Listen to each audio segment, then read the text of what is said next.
All right, so what we have now is the Big Daddy, the 7-foot umbrella with the diffusion on it. It's very similar to the 7-foot Octobox. What I love about this light, I could say that this will make the skin look like butter. It's absolutely amazing. The key to this is I have it behind me. And as I said before, the advantage to that is I can lower it down now so that it's filling underneath a little bit more than, say, when I had my lights up above the camera lens. So just in that alone allows that sort of natural fill to take place. I usually put myself right against the modifier, and I get emails all the time asking me, doesn't my body block some of the light? And of course, yes, if I work out, the more I work out, the more I block it, or the more I eat. Yes, it's blocking a little bit. It's cutting maybe 10%, maybe 20% of the light from the modifier, but it really doesn't affect the overall look of the effect, the quality of light that I'm getting. So I place myself pretty much underneath. This is just above, let's say, my head, about 1.5 feet from the camera lens. The higher I raise it, it's going to be subtle, but the greater the shadow are going to be in our nose, eyes, nose, lips, and chin. So let's take a look at this. Go over here just a little bit, straight on. So have my model smack in the middle. And I've had to adjust my light a little bit, but I'm still at 7.1 on my camera, my f-stop. And I didn't mention this earlier, but I'm limited to a sync speed of 200th of a second. I usually set my sync speed at 1/60th just to be safe. With some of the triggers, the 200 doesn't work that well. So, all right, I'm going to turn my light on. Thank you.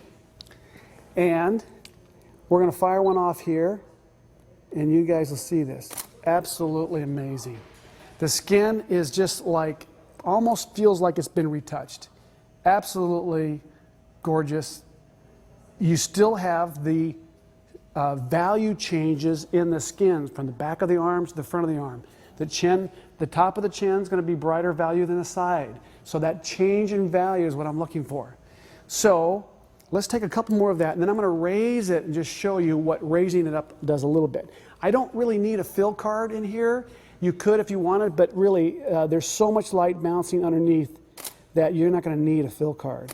So let's just snap a couple here, like that. Beautiful. Focus on the eyes, right there.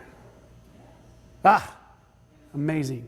Okay, so what I'm going to do is, just for kicks, I'm going to raise this up, maybe a foot, just to be, kind of give you a little bit of an exaggeration of the difference of what the